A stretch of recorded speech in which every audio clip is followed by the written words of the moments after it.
Principio de equivalencia e igualdad estructural entre niveles cósmicos.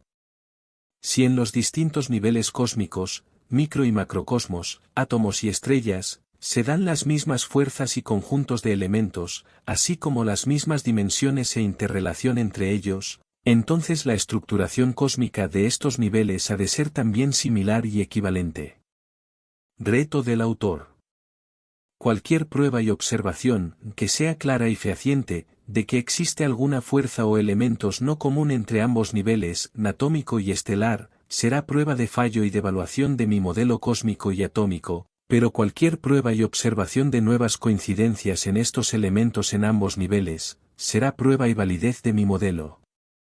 Y así parece ser apoyado por las observaciones y mediciones hechas hasta este momento, aunque alguna que otra vez se ha nombrado de diferente forma el mismo elemento de microcosmos y al macrocosmos, como puede ser por ejemplo, la fuerza fuerte en átomos y la gravedad en estrellas, debido a mediciones inapropiadas de las mismas, como más adelante se señala.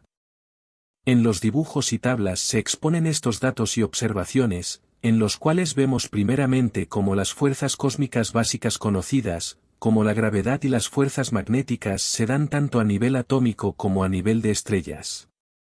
La gravedad, por ejemplo, se denota y mide fácilmente a nuestro nivel por la atracción que ejercen los astros sobre la materia circundante, y que es enorme en los núcleos estelares o soles como el nuestro. Sin embargo, a nivel de los núcleos atómicos se dice que es muy débil y no porque se haya medido en tal sitio, sino porque se ha ajustado con nuestros parámetros de nivel. Ello no parece aceptable pues más del 90% de la materia y por tanto la gravedad del cosmos ha de estar en los núcleos atómicos, y por tanto allí ha de ser extremadamente fuerte, como dice su nombre fuerza fuerte. Pero como creo, los ajustes se habrán hecho con medidas y unidades métricas propias de nuestro nivel, pero no teniendo en cuenta que las unidades métricas atómicas son 6 y 28 por 10 elevado a 22 veces más pequeñas, y que al cuadrado de las distancias gravitacionales con estos coeficientes sería de 4 por 10 elevado a 45, sobre la periferia exterior de los átomos. Otra aberración a mi entender, es la referente a los campos y bosones de Higgs, tan alejados de la observación y aplicación práctica, y tan difícil de digerir para un físico crítico, ya que ambos conceptos ya existen en la física clásica, y que son la fuerza de gravedad que impregna todo el universo, y todas las partículas materiales condensadas por estos campos gravitatorios, que son las que miden sus masas entre ellas por acción y fuerza de su mutua atracción. En cuanto a los campos magnéticos ya vemos por los imanes, átomos ordenados polarmente, que tienen la misma forma de atracción, distribución en limaduras de hierro, y gran potencial que tienen los campos magnéticos ejercidos por astros. Y buscar los campos magnéticos de imanes y astros en las corrientes eléctricas internas no parece muy correcto pues los imanes tienen carácter cristalino y sin movimiento de cargas, y los astros en su mayoría no tienen por qué tener ningún tipo de corriente eléctrica interna, que por otro lado sería gigantesca. No, como se explica en mi modelo, los campos magnéticos son anteriores a la electricidad que es en sí una carga electromagnética. Y lo que ocurre es que una corriente de electrones puede desequilibrar y excitar los campos magnéticos de los átomos por donde circula. En todo caso y como se expone en los dibujos, tanto las fuerzas y campos gravitatorios y magnéticos, como los elementos y composiciones de elementos son iguales y equivalentes en todos los niveles ya sean átomos o estrellas. Núcleos atómicos con electrones, estrellas con planetas, electrones y leptones con neutrinos, planetas menores y mayores con sus lunas, etc., son iguales o equivalentes.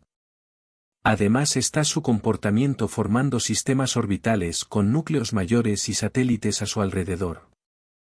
Pero además las dimensiones relativas entre niveles también son equivalentes como pueden ser las dimensiones relativas de la materia nuclear con sus satélites, las dimensiones relativas de sus radios nucleares y radios de sistemas, etc. Y si existen los mismos campos de fuerzas y los mismos elementos, entonces su estructuración y comportamiento tiene que ser semejante y equivalente entre un nivel y otro, entre microcosmos y macrocosmos. Y sobre todo nada probabilístico, sino de estricto comportamiento de fuerzas y elementos, como vemos ocurre a nuestro nivel. Asterisco, pero revisemos algo de las equivalencias entre niveles. En las equivalencias de medidas atómicas y estelares hemos puesto lo más simple refiriéndonos por ejemplo a las masas relativas entre núcleos y sus orbitales o satélites, usando nuestro Sol como ejemplo y a la suma de las masas que orbitan al mismo como pueden ser los planetas, lunas, etc. En ella vemos que el Sol puede tener aproximadamente 2 por 10 elevado a 30 kilogramos, mientras que sus orbitales pueden tener una masa de 2 por 10 elevado a 27 kilogramos, siendo el ratio entre ellos de aproximadamente 10 elevado a 3. Y en las medidas atómicas en masa, tendríamos que el núcleo de un átomo equivalente al Sol que podría ser el neón, sería de 20 por 10 elevado a menos 27 kilogramos, y la suma de las masas de sus orbitales podría ser aproximadamente de 20 por 10 elevado a 30 kilogramos, siendo el ratio entre ellos también de aproximadamente 10 elevado a 3.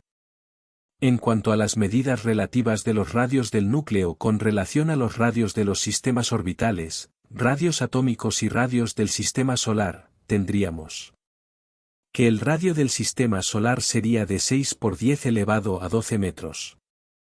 Y el radio del Sol sería aproximadamente de unos 7 por 10 elevado a 8 metros, siendo en ratio entre ellos de aproximadamente 10 elevado a 4.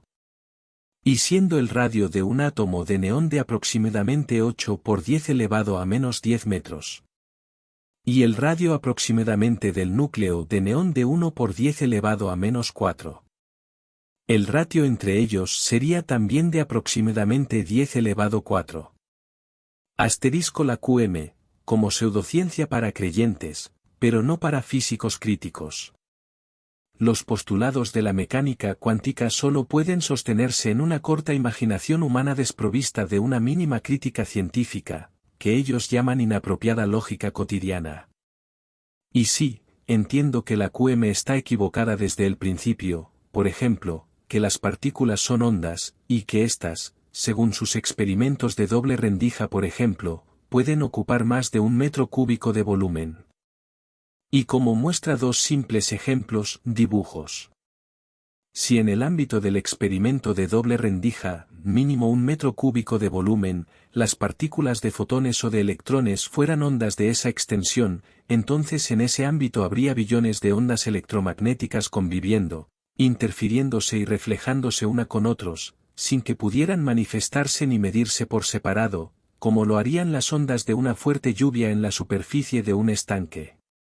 Tampoco sería posible la superposición de diferentes estados de una partícula continuamente y al mismo tiempo, pues ello se opone a la evolución que sabemos se produce continuamente en la física cósmica, es decir, en cada momento del tiempo, todo elementos o partículas ha de tener diferentes estados, movimientos y posiciones para así poder recombinarse con otros elementos y transformarse y evolucionar constantemente. La multiplicidad de estados superpuestos y latentes es contraria a toda capacidad de evolución y recombinación de elementos cósmicos de cualquier tipo. Por ahora nada más en este resumen de la equivalencia entre niveles cósmicos. Muchas gracias por vuestro interés y amabilidad.